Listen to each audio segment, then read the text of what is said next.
So we have May, June 2021, business paper 1.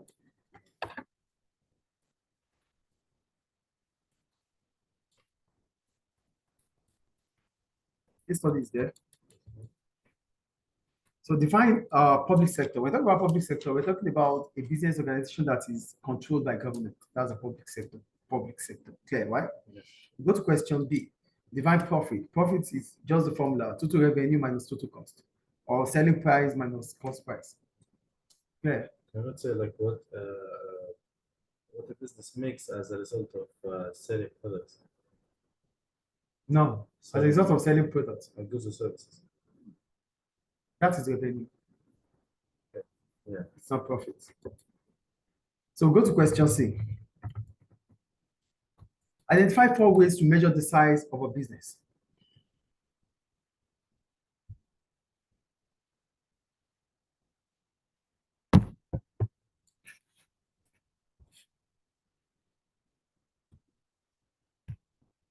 So identify 4 ways to measure the size of a business.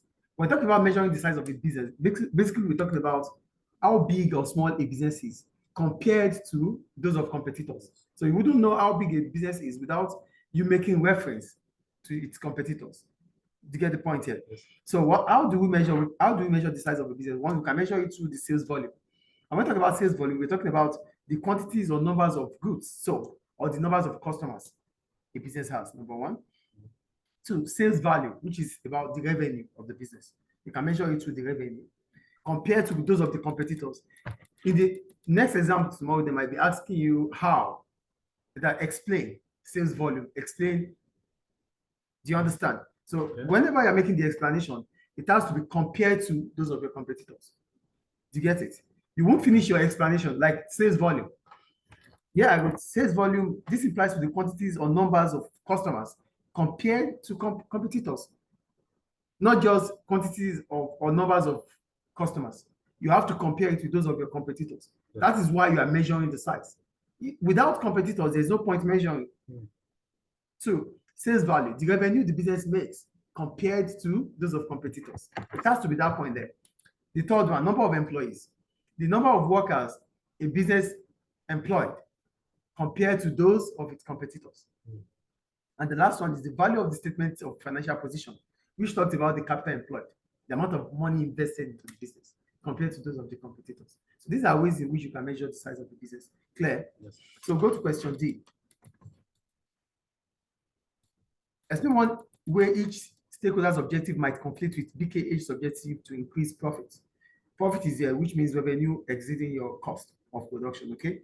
So first, who are stakeholders? Stakeholders are a group of people who have interest in the business activity. That means they have interest in BKH activity. Clear? So now they talk about customer objective. What are customer objectives? Customer objective might be lower price. Customer objective might be higher quality.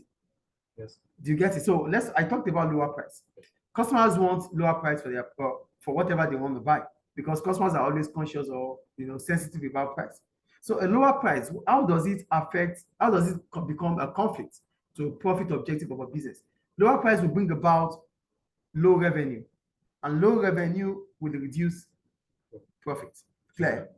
Which is an objective for the business, BKH. Clear? Yes. The second objective, it's about employees. Employees' objectives could be conducive working environment. Employees' employment could be increase in salary. So if employees want salary increase, what does that imply? It means if the business pays that, it will reduce their profit because it increases the cost of production for the business. It increases the cost of production for BKH. Yeah, cost of production, yeah. Yeah, so if it increases the cost of production for BKH, it means it reduces the profit of BKH. Yes. Is it clear? Yes. So that's about stakeholders and its objectives and measuring the size of a business. I think it's clear. Yes. Okay. We'll move on to E, right? E, sorry. Yeah. He said, do you think economies of scale are the most important reasons for taking over another business? When we talk about economies of scale, we're talking about a cost advantage a business has because of its expansion. So expansion could also be through takeover. You know that, right? All right. So I wrote economies of scale might be the most important aspect for taking over another business due to the following reasons. Number 1, purchasing economies of scale. When you take over a business, it means you're going to start operating on a larger scale. That means whatever materials you use, it means you are operating on a larger scale. And operating on a larger scale means you need more resources, which could come like bulk purchasing. So bulk purchasing brings about discount in prices, reduces your cost of production. Yes. Clear? Yes. I wrote about technical economies of scale. Technical economies of scale implies that the business have access to equipment, to machinery. But now when you are taking over a business, you might be taking over that business because that business has sophisticated equipment that allows your business to produce efficiently. Yeah. So taking over that business makes those equipment that are sophisticated yours. You might be able to become more efficient, reducing your cost of production. Clear? Yes. However, the business might become too large and witness these economies of scale. Because of Clear. communication, I think so. It could be communication, it could be bureaucracy, it could be anything. But this, yeah, is it clear? Yes. Also, a business might take over another to reduce competition. So it's not only because of economies of scale that a business might be taking over. A business might take over because it wants to reduce the number of competitors. Like if it was an oligopoly, it would be a monopoly. Yes. If it was the other. If they take over. Take over. Is it clear? Yes. Any questions about that? So we'll go to question 2A.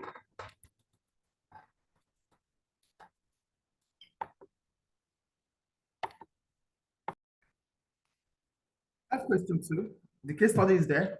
The first question says, define import quota. Before we go into import quota, what is import itself? Import implies to buying from foreign businesses. That is imports. Yes. Then import quota means it implies to limiting the quantities of goods that could be imported or services that could be imported into a country. That is import quota. Clear? Yes. Then go to question B. Calculate PJA's gross profit margin. The formula for gross profit margin is gross profit divided by revenue multiplied by 100. So the gross profit here is 3,330 divided by 7,400 multiplied by 100. 3,300 divided by 7,400 multiplied by 100. It gives you 45%. That is the gross profit margin. Clear, right? Yes. You see, they said, outline one benefit and one limitation to PGA of developing new products. When you are developing new products, it means you are innovating, which is one of the reasons for one of the characteristics of an entrepreneur. So when you are developing a new product, what is the benefit of developing a new product? One, it could increase revenue. How does it increase revenue? It increases revenue because you are keeping hold of your existing customers. They won't have to go to other competitors to buy. And also, it might attract potential customers because it's a new product, which increases your revenue. Clear? If it wasn't successful, you thought it would increase awareness of That is advertisement. advertisement. So the second, now the limitation, right? Yes. For limitation, I wrote it can bring about, I gave two benefits here. Okay. Two, it can bring about USP, which may in turn allow a business to gain competitive edge. Mm. You know, when you develop a new product, it could be your unique selling point because other businesses do not have the same. It's a competitive business. It's a competitive market. Yes. But you are trying to differentiate yourself. You are trying to distinguish yourself from those of your competitors. So creating a new product makes you to have a competitive advantage over the rest. They don't have the kind of product you have initially. Mm. Do you get it? Yes. Okay. Now, what are the setbacks? I wrote, I think, two. Okay. It could attract competitors here by producing rival products, which may result into lower sales. And based on the case study, derivers of PJ or derivers of what's its name? PJA are multinationals. So multinationals have the financial strength to produce new products. So they might produce the same products to rival your product. Mm. It's your unique selling point, yes. But competitors like the multinationals, they have the financial capability to produce the same. Do you get it? Even at a lower cost. Yeah. Do you get it? Do you get it, please? Yeah. Yes, the second one I wrote is that might not have access to suitable materials due to import quotas. There's import quotas here. So that means even if you want to try to produce a new product, you might not have access to suitable raw materials. You know, when you have access, when there's import quota, Ah. do you understand? So because there's limitation to what you could bring in, that means you might not have access to those raw materials that would allow you to have a product that is different from those of your competitors. Okay. Is it clear or not? Yes. Yes. That is why you have to link it to the case study. You have to read the case study. Yes, and the questions. Yes. Is it clear? And there's another one which is about cost of producing a new product. Yes. That's Research why and research development is- cost. Yes, research and development. Like a Yeah, product. because it's expensive, and Time at the end consuming. of it all, maybe the product will not be sold. Yeah, it will do. So But it fail. And it's time consuming also. yes, it's Yeah. time consuming. Yes. Is it clear? Yes. So go to question 2D. Explain 2 ways PJA manager can use ratio analysis. When I talk about ratio analysis, yeah, I wrote the first one. It's able to measure the financial performance of. You can use ratio analysis to measure the performance of the business. Here we are using ROCE, return on capital employed. Then I have to write the formula for return on capital employed, which is operating earnings divided by capital employed. So what does that give you? It shows you the profitability of the business compared to the previous year. The operating earnings is like a profit. Yeah. Okay, it's a profit divided by capital employed. Is it clear? Okay. 2, comparing the value of revenue with those of competitors. It can also allow you to compare the value of revenue with those of your competitors. So the previous years. Yes, it can also be used for the previous year. But because I use previous year for rows, that's why I'm not using previous year for revenue. You can use to compare those of your competitors. Is it clear? Yes. So yeah, I did not finish it up. I said comparing the value of revenue with those of competitors. This means PGA managers can check if the revenue of competitors are more than or higher than the 4.7 billion 400 million made. Because PGA made 7 billion 400 million. So you can use it to compare those of your competitors. If they are making more than what you have made, then you wouldn't say, oh, you are the top. Is it clear? Yes. Go to 2E. Do you think multinational companies always benefit the countries they operate in? Justify your answer. First, what are multinational companies? These are corporations which have their operations in more than one country. Multinational companies always benefit the countries they operate due to the following reasons. 1, they create employment. And when they create employment, what does that imply? It means it increases the level of income within the economy. And if the level of income increases, it also improves the living standards because they'll be able to buy what they cannot buy before. Clear? It achieves one of the economic objectives, which is unemployment rate. Yeah, for government, one of the government macroeconomic objectives. Yes. Good. 2, they pay taxes. And when they pay taxes, it means it increases government revenue. And if government revenue increases, government can use it to finance healthcare, infrastructure, or education. Yes. Clear? However, multinational may use up resources, Yes. which means fewer resources will be available for local businesses, and they might even finish using the resources and leave. Sustainable development. It will bring about unsustainable development. Yes. Clear? Yes. We move on. Question 3. The case study is there. There's divine job rotation. For job rotation, we're talking about a process of switching employees between different departments over a period of time. Clear? So we go to B. Well, they said, state 2 factors that the service sector business should consider when deciding where to locate. Factors to be considered by a service business like banks, restaurants are as follows. 1, legal controls.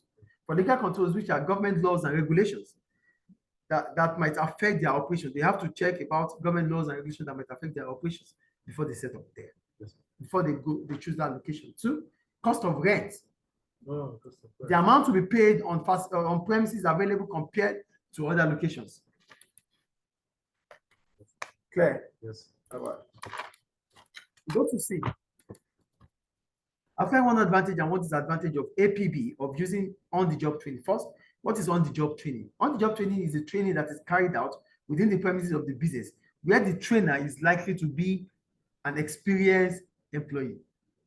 Trainee. The trainee are the people that are being trained. Yes. Trainer is the person training you. The experienced employee, yeah. Where the trainer will be an experienced employee. Yeah. Clear? Yes. In the next exam, they might be asking you what is on-the-job training. You have to finish it up with experienced employee. Training. Don't just say on-job training is the training that happens within the organization. No, it does not end there. Where the trainer will be an experienced employee, that's how you're going to get your full mark. Do you get it? Okay. So the advantage, it's less expensive compared to off-the-job training, which means lower cost of production, which should be important for a small business like is a sole trader. APB is a sole trader. So every now and then it must try to reduce its cost of production. Clear? Yes. Disadvantage. Trainer may pass on bad habits to trainee. Yeah. Trainer may pass bad habits to trainees, which might bring about poor service. Clear? Yes. We go to D. Explain one advantage and one disadvantage of Alex having a democratic leadership style. A democratic leadership style allows managers to seek opinions or collaborate with employees before making decisions. That is what a leadership, democratic leadership style looks like. Yes. So what is the advantage? Better decision making. How does better decision making come into place? This will be as a result of seeking opinions of skilled and experienced employees on, for example, the kind of equipment to use or to buy. Clear? Yes. Disadvantage, it's time consuming because you need to maybe consultative one. Maybe you need to seek them, ask them, they might disagree, there might be disagreements. It's time consuming. Yes. And it might bring about slow decision making. Is it clear? Is it clear? We go to 3E. Do you think the amount of money needed is the most important factor for a sole trader to consider when deciding on an appropriate source of finance? First, who is a sole trader? A sole trader is an individual who owns and controls a business, right? Yes. Yes, based on the following reasons. One, if the purpose of sourcing of funds is about the purchase of non-current assets, then it might need an external source of finance. So, it's about taking decision about the source of finance. So here they are talking about, is it the amount of money you need that will decide what source of finance you need? So the amount of money you need, is it to purchase a non-current asset? If the amount of money you need is to purchase a non-current asset, then you might use external source of finance. Because the source of finance could be internal or external. But based on the amount of money you need, that will determine if it's going to be internal or external. So if the money you need is for non-current assets, equipment, machines, you might need external source of finance, like bank. Clear? Yeah. Most of the time, a sole trader do not have sufficient fund, which means it needs a source of fund or source of finance. Do you get the second point now? It's about the money you need. Yes. So the money you need, why do you need the money? Now we go back to sole traders. Sole traders are small businesses. Most of them, they don't have money. So that's why every now and then they want to take decision about money. They take decision about money because they don't have. Yeah, because they don't have, yeah. That is what I said now. Yes. Do you get it? Yeah. And the last thing I wrote, it is important to note that sourcing finance for a business will increase its expenses and might reduce profits. You see how I link it now? Clear? Is it clear? Yes. Go to question 4. Economic growth in the country is a case study. We'll read it later for those who want to read. Now we go to what is divine economic growth. Economic growth implies to increase in the country's output or GDP compared to the previous year. You don't just say an increase in a country's GDP. It is not growth. Growth should be compared to what has happened before. You are growing, right? That means your age is increasing compared to last year. So when you say the economy is growing, it means it has improved from the last year. Yes. So if you just say economic growth implies to increase in the country's GDP, you won't get a full mark. It has to be compared to the previous year. Clear? Yes. Please take note of all these things, please. Yeah. We go to B. Divine quality assurance. When we talk about quality assurance, before we go into quality assurance, what is quality itself? Quality means meeting customers' expectation. That is quality. Clear? Okay. Meeting customers' expectation, that's the meaning of quality. They might be asking you in the exams, what is quality? Clear? Yes. So we go to quality. We have different types of quality. We have quality assurance. We have total quality management. For TQM, which is total quality management, it means quality is being monitored from the beginning until the end. So that means if you are a service business, quality starts from your security officers to the managing director. That is total quality management. That means every individual within that organization understands the importance of quality. That is total quality management. But for quality assurance, it means it's linked to production. So that means for each stage of production, quality is assured. Quality is checked before the next stage. But for total, it's like from the beginning until the end. It's a continuous process. From the managers to the from the security, from from the gate Mm. to the top office. That is total quality management. Clear? So they want me to know to tell about total quality. What shall I say?